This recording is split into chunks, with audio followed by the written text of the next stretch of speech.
بسم اللہ الرحمن الرحیم۔ صرف 5 منٹ کا مدرسہ قرآن و حدیث کی روشنی میں 312واں دن 12 ذی القعدہ۔ نمبر 1، اسلامی تاریخ۔ حضرت عمر بن عبدالعزیز رحمۃ اللہ علیہ کی زندگی۔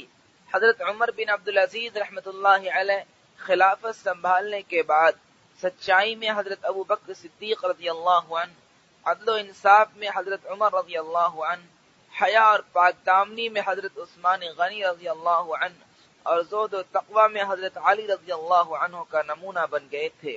انہوں نے اپنی خلافت کو خلافت راشدہ کے طور پر سادہ اور سنت کے مطابق بنا دیا تھا۔ اپنی جاگیر بیت المال کو واپس کر دی، بیوی کا زیور بیت المال میں داخل کر دیا۔ انہوں نے ایسی سادہ زندگی گزاری جس کی مثال بادشاہوں میں تو کیا فقیروں میں بھی ملنا مشکل ہے۔ لباس میں ایسی کمی کہ بعض اوقات کرتا سوکھنے کے انتظار میں جمعہ میں دیر ہو جاتی تھی۔ ان کے گھر کا یہ حال ہو گیا تھا کہ ایک مرتبہ اپنی بچیوں سے ملنے گئے تو دیکھا کہ جو بچی ان سے بات کرتی ہے وہ منہ پر ہاتھ رکھ لیتی ہے۔ وجہ معلوم کی تو پتہ چلا کہ ان بچیوں نے آج صرف دال اور پیاز کھائی ہے۔ حضرت عمر بن عبدالعزیز رضی اللہ عنہ رونے لگے اور فرمایا، کیا تم اس بات پر راضی ہو کہ تم اچھے اچھے کھانے کھاؤ اور تمہارا باپ جہنم میں جائے؟ یہ سن کر ان کی بچیاں بھی رو پڑی۔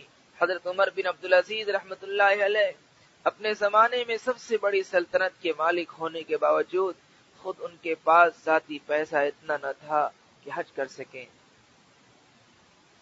نمبر 2، حضور صلی اللہ علیہ وسلم کا معجزہ، عمر بھر درد سے شفا پانا۔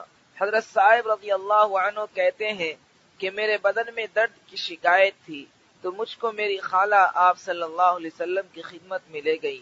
آپ صلی اللہ علیہ وسلم نے میرے لیے برکت کی دعا فرما دی۔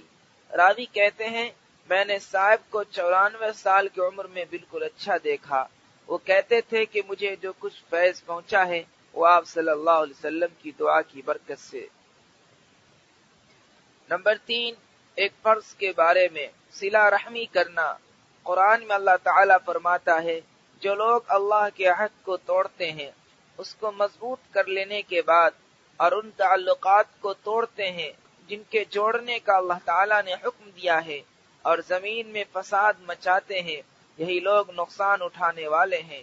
فائدہ، رشتے ناطے اور تعلقات کو برقرار رکھنا اور اس کو ختم نہ کرنا بہت ضروری ہے۔ نمبر 4، ایک سنت کے بارے میں، سعی کرتے وقت یہ دعا پڑھے۔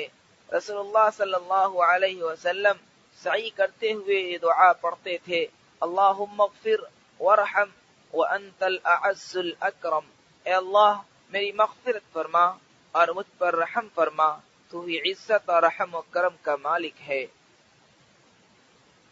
نمبر 5، ایک اہم عمل کی فضیلت، بیماری کی شکایت نہ کرنا۔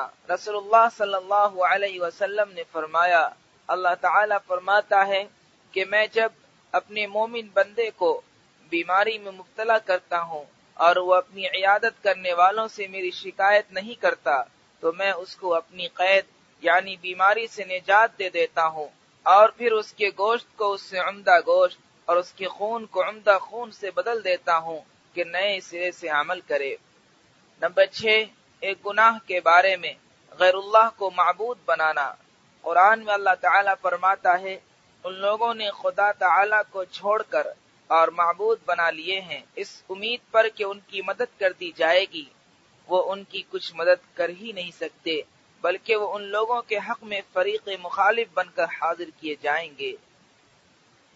نمبر 7، دنیا کے بارے میں، آخرت کی کامیابی دنیا سے بہتر ہے۔ قرآن میں اللہ تعالیٰ فرماتا ہے، تم لوگوں کو جو کچھ دیا گیا ہے وہ صرف دنیاوی زندگی میں استعمال کی چیزیں ہیں اور جو کچھ اجر و ثواب اللہ کے پاس ہے وہ اس دنیا سے کہیں بہتر اور باقی رہنے والا ہے، اور وہ ان لوگوں کے لیے ہے جو ایمان لائے اور اپنے رب پر بھروسہ رکھتے ہیں۔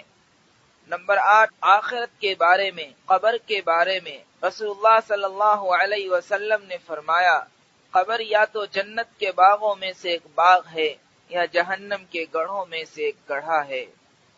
نمبر 9، طب نبوی سے علاج، ککڑی کے فوائد۔ رسول اللہ صلی اللہ علیہ وسلم کھجور کے ساتھ ککڑی کھاتے تھے۔ فائدہ: علامہ ابن قیم رحمۃ اللہ علیہ ککڑی کے فوائد میں لکھتے ہیں کہ یہ معدہ کی گرمی کو بجھاتی ہے اور مثانہ کے درد کو ختم کرتی ہے۔